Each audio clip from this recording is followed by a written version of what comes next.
After so many years of rumors and speculation, it is finally here. Apple has finally unveiled its own mixed reality headset, the Vision Pro.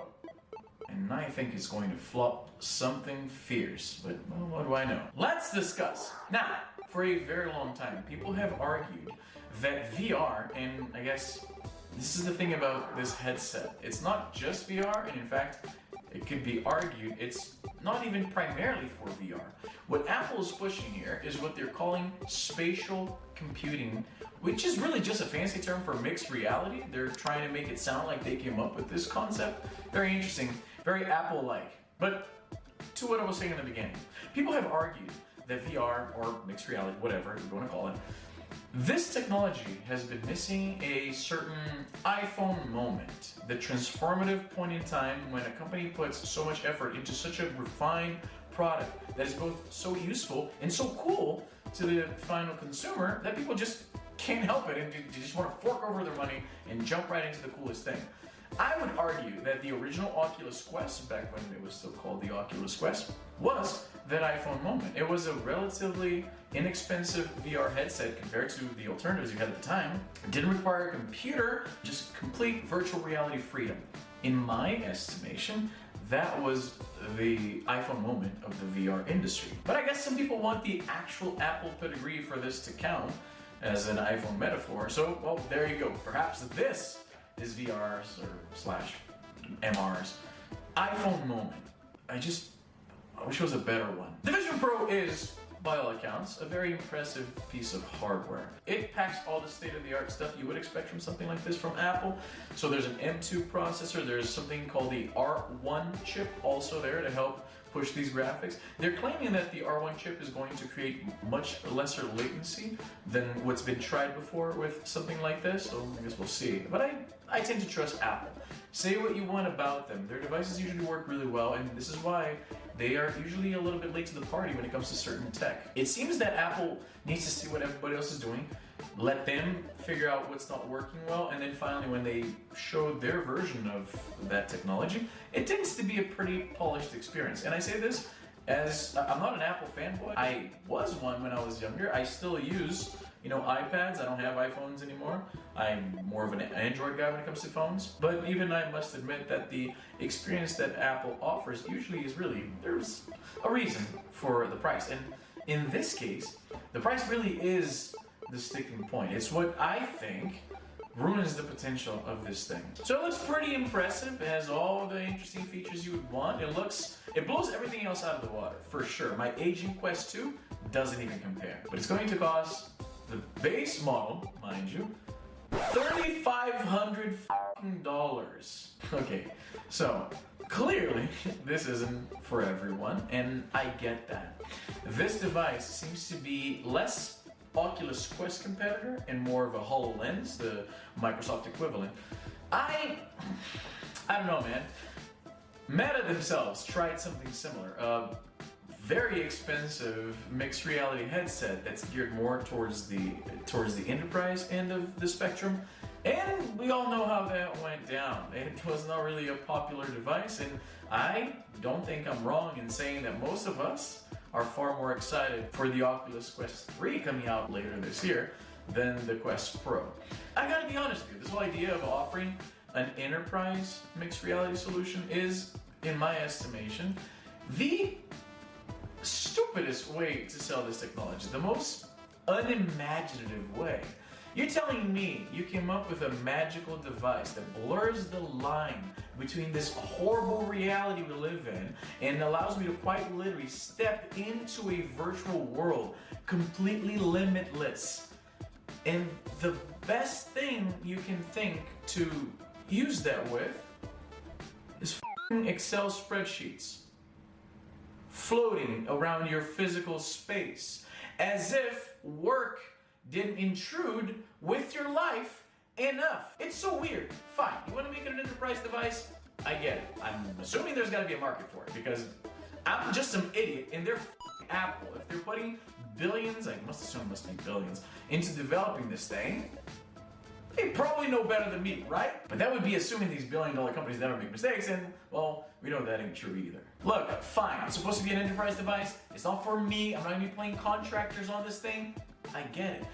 But then why are you going out of your way to show use cases like, I don't know, recording a dumb 3D video of your dog that I guess nobody else can watch because you're the only idiot who dropped $35. Can I remind you again that this thing will cost $3,500?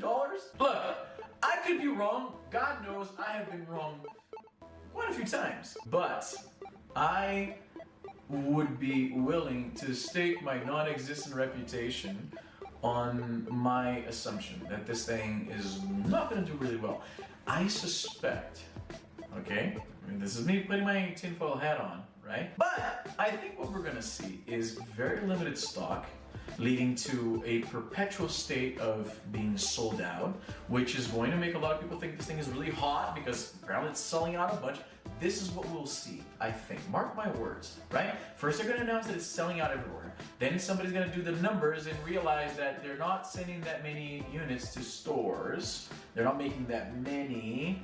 And I don't know, it's a toss-up from where it's going to go from there. Because look, all these marketing gimmicks aside, this, spatial computing, just calling it something, it's, dude, again, must I remind you that you can do so much with this thing, and the best application you can come up with is Zoom meetings? No, I refuse to believe that. This is why the Quest is a much more interesting device to me. Being cheaper allows for the install base to grow much more, which makes it interesting for software developers, and then that's when you get cool stuff, like the games that actually make this technology worthwhile. I'm not gonna buy VR to do my homework, okay? To file my taxes. The whole idea is to escape reality. Apple, what are you doing, baby? You got this whole thing backwards. Anyway, some of my friends seem pretty excited about this, and I'll give you this, all right? Yes, the iPhone was crazy expensive when it came out and made a lot of people think that it was due for the dustbin of tech history, and we all know how that turned out. The iPad was mocked as just a big iPhone, and I mean, I didn't say that. I was in the bandwagon from day one. When I saw that thing, Steve Jobs holding on that thing, the first thing I pictured was reading comic books, okay? I saw that big slab. I saw that man on stage walking around with that thing, clearly not even knowing what this is supposed to be really for, let's be honest here. And then I pictured this. I went and bought it day one. It was expensive. It seemed kind of stupid. Didn't seem to be a market for it. However, Apple has shown time and time again that they're good at creating the need for something that didn't exist a minute ago. I'll give you that. Perhaps this is just their stepping stone for something a little more affordable, maybe next year's model or the year after that. Here's the problem. If they come out with something for the consumer, much cheaper, much more reasonable, and this comes out next year, I think it's going to kill whatever momentum this thing has, and it's going to be them admitting that this kind of didn't work out, I think, right? But then if they wait 2 years, I don't think this thing can last that long, If I were a betting man, my money would be on this thing doesn't do very well. Apple pretends that it was just for the enterprise market, and then they kind of quietly exit the mixed reality thing, which I don't want that to happen, honestly. I don't like how, at the moment, Meta and I guess Pico are the only game in town. I would want more competition, especially coming from such a competent company like Apple. If this was something more like a Quest equivalent, you know what I mean? And maybe like even up to $1,000, which would be far more expensive than the Oculus Quest 2, I would be completely down with that. But $3,500, a 2-hour battery. It looks like this. I don't think people are gonna be... This feature where the outside screen shows an image of your eyes inside, making it look like it's transparent, it looks kind of goofy to me, to be completely honest with you. I don't know. But am I way off base here? Maybe I'm alone. Maybe you guys are wild about this idea. Let me know in the comments. If you don't already, consider subscribing to the channel and follow me on social media. The conversation is way more fun there. I don't take weeks to upload there, if that's worth something. I am very glad to be back. Like I already told you guys, my place looks like a mess. I'm living in squalor. It's like I have fewer and fewer possessions every day as my stuff is sold on Marketplace and things like that as I prepare for my move to Brazil. But it's exciting. I'm feeling in high spirits these days, and this stuff does help, and I will miss it. Make no mistake. But as I was saying, what do you think? Will this thing truly revolutionize more mixed reality? Is this the iPhone moment that this technology needs, or is the price and application, you know, for work? Is this gonna kill whatever momentum it might have otherwise? Let me know in the comments down below. And that's all the time I have for today. I'm Izzy and I'm done.